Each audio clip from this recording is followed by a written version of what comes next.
Bientôt une 100e reconnaissance pays et ou un autre soutien détenteur d'un veto onusien à la marocanité du Sahara. Cette semaine précisément, le jeudi 23 mai, plus d'une trentaine de députés britanniques ont adressé une lettre à l'attention de son Excellence M. David Cameron, patron de la diplomatie britannique, pour exhorter le gouvernement britannique à la reconnaissance du plan d'autonomie du Sahara proposé par le Royaume du Maroc comme la seule solution viable, sérieuse et réaliste. Dans cette lettre que vous trouverez ci-dessous, avec la liste des signataires, des intéressés commencent à apporter à la connaissance du patron de la diplomatie de leur pays que dans le paysage des relations internationales et de la stabilité géopolitique, peu de régions présentent une opportunité aussi crédible pour une influence positive et un bénéfice mutuel que le Sahara occidental du Maroc. Ils vont plus loin en faisant savoir qu'au milieu des vastes bouleversements à l'échelle mondiale, il est devenu plus crucial que jamais pour le Royaume-Uni de renforcer ses alliances avec des nations stables, partageant les mêmes idées afin de promouvoir la stabilité et la sécurité internationale. Le Maroc figure pour eux en bonne place parmi ces nations partenaires. C'est un allié stratégique de premier plan en Afrique du Nord, qui partage des valeurs et des perspectives cruciales pour les deux pays.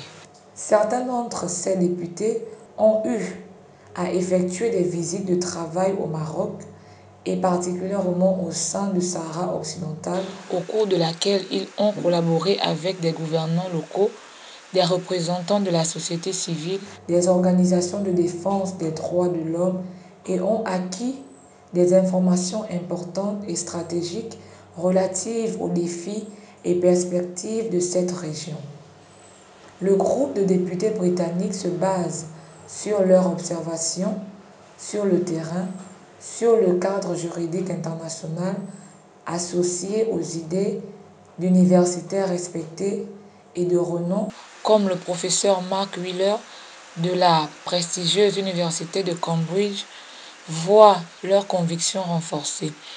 Conviction qui n'est autre que l'apport d'un soutien indéfectible et total par le Royaume-Uni à la marocanité du Sahara, conformément aux principes et engagements internationaux britanniques. Les députés attirent l'attention de David Cameron sur l'opportunité et l'urgence pour le Royaume-Uni de rallier la position de leurs alliés occidentaux, à savoir les États-Unis et la France, sur la question ainsi que sur le risque de rester neutre ou de tenter des solutions alternatives autres que celles proposées par le Royaume du Maroc et déjà soutenues par près de plus d'une centaine de pays. Les députés, pour finir, proposent que le prochain dialogue stratégique entre le Royaume-Uni et le Royaume du Maroc serve à redéfinir le rôle et l'influence de leur pays dans la région. Bon à savoir. La souveraineté du Royaume du Maroc sur son Sahara est basée, en dépit de tout, sur les preuves historiques qui proviennent en partie d'archives royales dont certaines datent du XVe siècle. Il s'agit du document et manuscrits officiels émanant de l'État marocain durant le règne de différentes dynasties et prouvant que les sultans marocains exerçaient leur pouvoir sur les provinces sahariennes comme les autres provinces du royaume. Ces documents ont d'ailleurs fait l'objet d'un ouvrage publié par la Direction des archives royales, le Sahara marocain à travers les archives royales. Quelques-uns de ces documents sont constitutifs de lettres adressées à des souverains occidentaux, de décisions de nomination et de traités internationaux, tous prouvant la reconnaissance internationale de la marocanité du Sahara. Parmi les nombreux traités, nous pouvons citer 2 traités signés entre l'Espagne et le Portugal mentionnant les limites sud du royaume du Maroc, du royaume de Marrakech, Maroc, au sud du Cap Boujdour, et affirmant que l'État marocain exerce ses pouvoirs au-delà.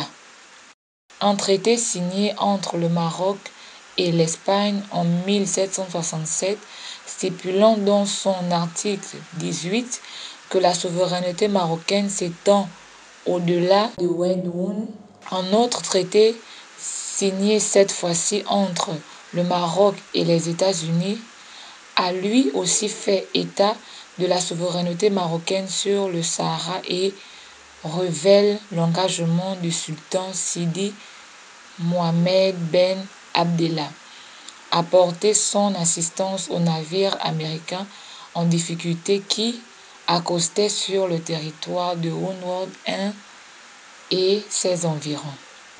Plusieurs autres conventions et traités relatifs à la marine ont été conclus avec des puissances européennes prouvant la souveraineté du royaume du Maroc sur les provinces du Sahara.